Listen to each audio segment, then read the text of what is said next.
बदलता है। कैसे? तो हम इसे समझ लेते हैं कैसे। पहले तो आपको समझ में आ गया कि समुच्चय किसे कहते हैं। अब कैसे नहीं बदलता है, और यदि ये बदल गया तो फिर ये समुच्चय नहीं होगा।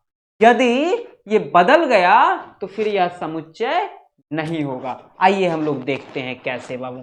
चलिए, बेसिक पहले हम लोग जान रहे हैं धीरे धीरे, ठीक है ना। अर्चना सिन्हा, वेल डन, उत्तम, बहुत बहुत धन्यवाद। चलिए, अब यहां पर कैसे, मैंने जो अभी आपको बताया कि समुच्चय, वस्तुओं के सुपरिभाषित संग्रह को समुच्चय कहते हैं, ठीक है ना। यानी कि जो व्यक्तियों के अनुसार नहीं बदलता है। अर्थात कैसे? तो देखिए, 10 से कम विषम प्राकृत संख्या, 10 से कम विषम प्राकृत संख्या, यानी कि क्या होगा? तो बाबू 1, 3, 5, 7, 9, ये आपको भी पता है, और यदि आप हमसे पूछेंगे तो ये हम भी बोलेंगे। क्या बोलेंगे? ये आपको भी पता है बच्चों, और ये हमें भी पता है। आप इंडिया में बैठे लोगों से पूछिए, या आप पाकिस्तान में बैठे लोगों से पूछिए, या दुनिया में आप किसी भी जगह के इंसानों से पूछिए, तो वो आपको एक ही चीज बताएगा। क्या बताएगा?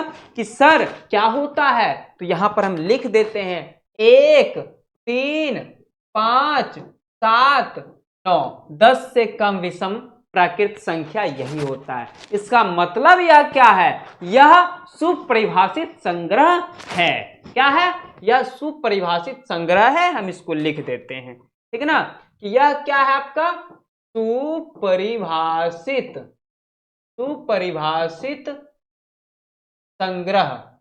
ओके, सुपरिभाषित संग्रह, ठीक ना। संजना क्लास में है, क्लास में आ जाओ, ठीक ना। समझ गए बाबू? अरे यार, तुम मेरे व्हाट्सएप पे जाओ, ठीक ना, और वहां पे स्टेटस में लगा हुआ है, वहां से देख लो।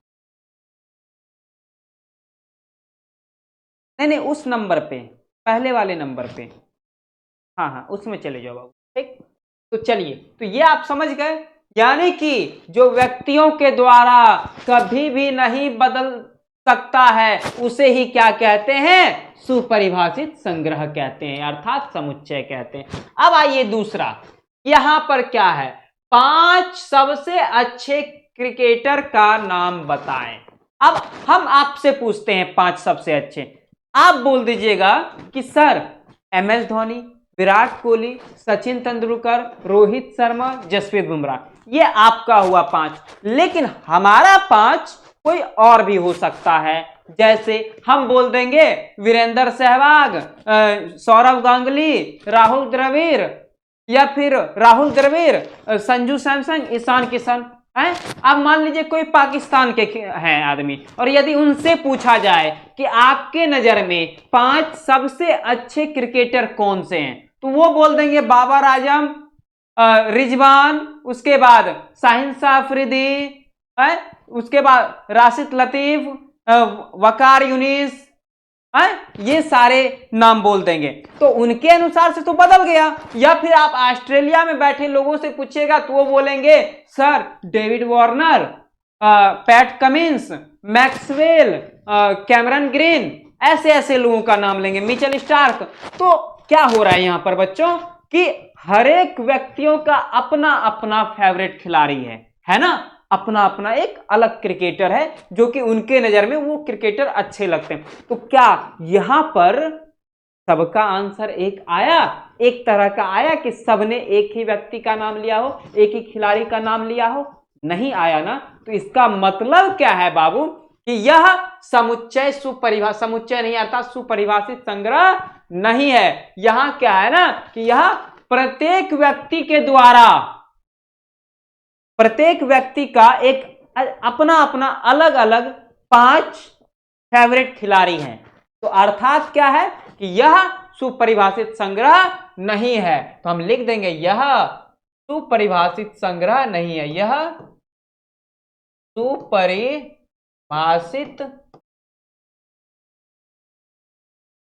संग्रह नहीं है। क्या है? सुपरिभाषित संग्रह नहीं है बाबू, ठीक ना। हेलो। हेलो। हाँ हाँ। अरे यार वो 74 वाले पे गई। इस, इस नंबर पे मत जाना। अच्छा ठीक है, हम इस पे हाई हाई लिख करके भेज दो, हम भेज देते हैं, ठीक है ना।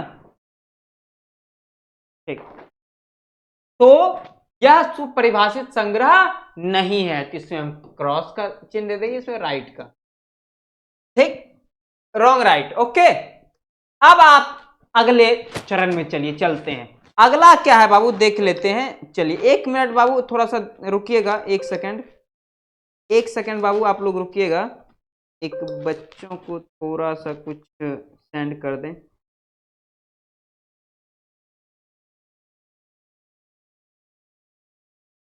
क्या है बाबू देख।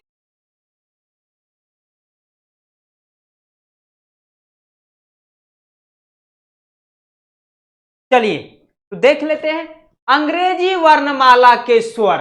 अब अगला क्या बोला जा रहा है बाबू कि अंग्रेजी वर्णमाला के स्वर। अब ये यदि हम आपसे पूछे तो आप बोलिएगा sir A E I O you बोलिएगा। चलिए हम लिख देते हैं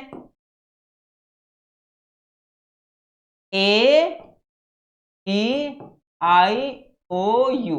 ये 5 हो गया ना अंग्रेजी वर्णमाला के स्वर, ये हो गए। अब ये आप हमसे पूछे तो हम आपको यही बताए, ये आपसे हम पूछेंगे तो आप भी यही बताइएगा। पाकिस्तान में बैठे लोगों से पूछेगा यही बताएगा। दुनिया में कहीं भी यदि बैठे हुए हैं, अमेरिका में हो, जर्मनी में हो, ईरान में हो, इराक में हो, इजराइल में हो, कहीं भी आप हैं, सबके लिए अंग्रेजी वर्णमाला के स्वर यही होंगे ए ई आई ओ यू। तो क्या है ये बदला? ये किसी भी इंसान ने इसे बदल पाया क्या? नहीं बदल पाया। जब नहीं बदल पाया तो इसका मतलब क्या है बाबू? इसका मतलब है कि यह क्या है? सुपरिभाषित संग्रह है। क्या है? सुपरिभाषित संग्रह है। तो हम यहां पर लिख देते हैं सुपरिभाषित संग्रह है। सुपरिभाषित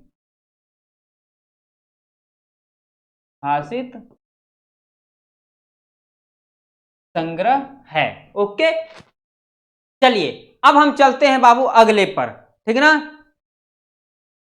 अगले पर चलते हैं बाबू। अगला क्या है देख लीजिए कि संख्या 24 के अभाज्य गुणनखंड, संख्या 24 के अभाज्य गुणनखंड, क्या यह सुपरिभाषित संग्रह है या नहीं है? हम आइए इसे चेक कर लेते हैं। तो कैसे चेक करेंगे चलिए देखते हैं। चलिए 24 का अभाज्य गुणनखंड करते हैं। 24 का करते हैं बाबू। 2 से 12 हो जाएगा, फिर 2 से 6 हो जाएगा, फिर 2 से 3 हो जाएगा, फिर 3 से 1 हो जाएगा। तो यहां क्या आया बाबू? 2 2 2 3 1 आया ना। तो हम यहां पर क्या करेंगे बाबू? यहां पर क्या कर देंगे कि ये आप यदि किसी से भी पूछिएगा, दुनिया में किसी से पूछेगा कि संख्या 24 के अभाज्य गुणनखंड, तो यहां पर हम एक लिख देंगे 2 और 3, 2 और 3। यहां पर एक चीज में अब बोलिएगा सर 2 2 2 3 बार है, लेकिन 3 एक बार, लेकिन आपने यहां पर 2 को एक बार ही लिखा है। तो मैं इसका कारण बताऊंगा बाबू कि मैंने ऐसा क्यों किया। मैंने ऐसा क्यों किया। अनुष्का आ गई है, उसके बाद कौन है? Sanju Singh. Good evening sir. Good evening बाबू, कैसे हो? विक्की, हाय गाइस, क्या बात है। रोशन राज। चलिए तो यहां पर अभाज्य, अब ये आप किसी से भी पूछ लीजिए, इस ब्रह्मांड में किसी भी व्यक्ति से यदि आप पूछेगा कि 24 का अभाज्य गुणनखंड क्या होगा, तो वो इसी प्रकार से आपको निकाल के बताएगा। बताएगा कि नहीं बताएगा? तो इसका मतलब क्या है कि यह किसी के अनुसार, किसी व्यक्ति के अनुसार से नहीं बदलता है। तो अर्थात यह भी क्या है? सुपरिभाषित संग्रह है बाबू। क्या है? सुपरिभाषित संग्रह है। सुपरिभाषित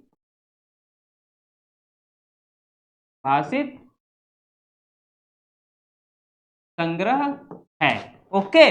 चलिए अब हम अगला देखिए बाबू। समुच्चय में एक चीज ये होता है कि आप किसी भी संख्या को रिपीट नहीं कर सकते। क्या करते हैं कि किसी भी संख्या को बाबू आप रिपीट कभी भी नहीं कर सकते हैं, ठीक है ना, इसीलिए हमने 2 को एक बार ही लिखा।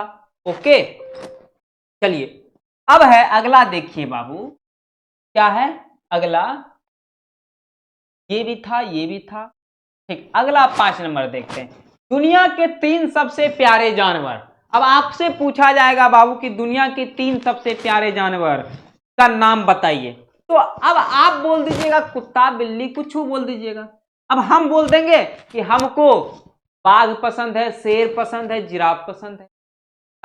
कोई बोल देगा हमको लोमड़ी पसंद है? भालू पसंद है? घोड़ा पसंद है।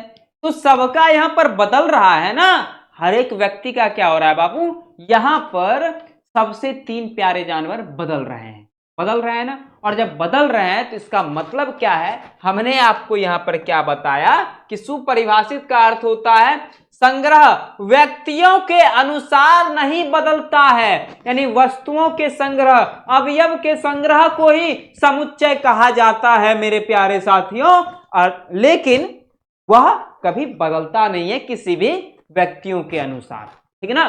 तो यहां पर क्या हो रहा है, यहां पर क्या हो रहा है, दुनिया के 3 सबसे प्यारे जानवर में क्या हो रहा है बाबू, यहां पर बदल रहा है। आपने कुछ और बोला, मैंने कुछ और बोला, आप किसी और से पूछिए तो वो आपको कुछ और बताएंगे। तो यहां पर क्या हो रहा है, यहां पर बदल रहा है ना, बिल्कुल बदल रहा है। तो जब बदल रहा है यहां पर, तो यह क्या हो जाएगा, यह सुपरिभाषित संग्रह नहीं होगा। क्यों, क्योंकि यहां पर प्रत्येक व्यक्ति का अपना अलग अलग दुनिया के सबसे अच्छे 3 जानवर हैं, ठीक है ना, इसीलिए यह क्या हो जाएगा, सुपरिभाषित संग्रह नहीं होगा। यहां पर लिख देते हैं, यह सुपरिभाषित संग्रह नहीं है। ओके, अब देखिए एक और देख लेते हैं जिससे कि आपको अच्छे समझ में आ जाएगा। Neha, good evening sir, good evening बाबू। अब यहां पर एक और समझा देता हूं मैं आप लोगों को अच्छे से कि समीकरण x स्क्वायर बराबर 36 का हल। अब इसका हल कर लेते हैं बाबू, ठीक है ना, चलिए हल करते हैं इसका पहले, फिर आपको पता चल जाएगा। x स्क्वायर बराबर 36, ठीक। अब देखिए x बराबर प्लस माइनस रूट अंडर 36, इसका क्या हो जाएगा वर्गमूल प्लस माइनस 6। तो यहां पर क्या हो गया बाबू, इसका प्लस में 6 और माइनस में 6। तो क्या ये इस ब्रह्मांड में किसी भी व्यक्ति के द्वारा बदला जा सकता है, इसको नहीं बदला जा सकता है। क्या किया जा सकता है, कभी भी नहीं बदला जा सकता है। तो अर्थात क्या होगा बाबू, यह भी एक सुपरिभाषित संग्रह है। क्या है, यह भी एक सुपरिभाषित संग्रह है। तो लिख देते हैं, यह भी एक सुपरिभाषित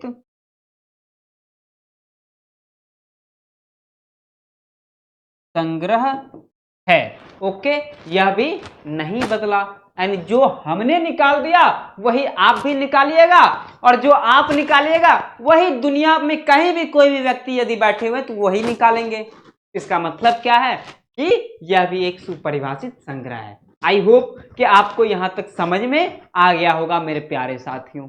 आया या नहीं आया। तो यदि आप इसका स्क्रीनशॉट लेना चाहते हैं तो आप ले लीजिए। मैं 11th का ये पढ़ा रहा हूं बाबू, 11th का मैथ का फर्स्ट चैप्टर है समुच्चय, ठीक है ना। और मैं आपको इतने डिटेल में पढ़ाऊंगा, इतने बारीकी से पढ़ाऊंगा कि आपको दिक्कत नहीं होगा। और यदि आप मैथ ले रहे हैं साइंस में 11th में, इंटर में, तो आप यदि मैथ ले रहे हैं बाबू तो आपको 11th का मैथ कभी भी इग्नोर नहीं कर सकते। 11th के मैथ को आप कभी भी इग्नोर नहीं कर सकते, आपको पढ़ना ही पड़ेगा और बहुत ही बारीकी से पढ़ना पड़ेगा, ठीक है ना, क्योंकि 11th के मैथ से ही रिलेटेड है 12th का मैथ भी, समझ गए। चलिए, तो आप एक बार इसका स्क्रीनशॉट यदि लेना चाहते हैं तो ले लीजिए, या उतारना चाहते हैं तो उतार लीजिए, ठीक ना। आप ले लीजिए और उतार लीजिए फटाफट। मैं इधर 1 मिनट का समय देता हूं आप लोगों को फटाफट।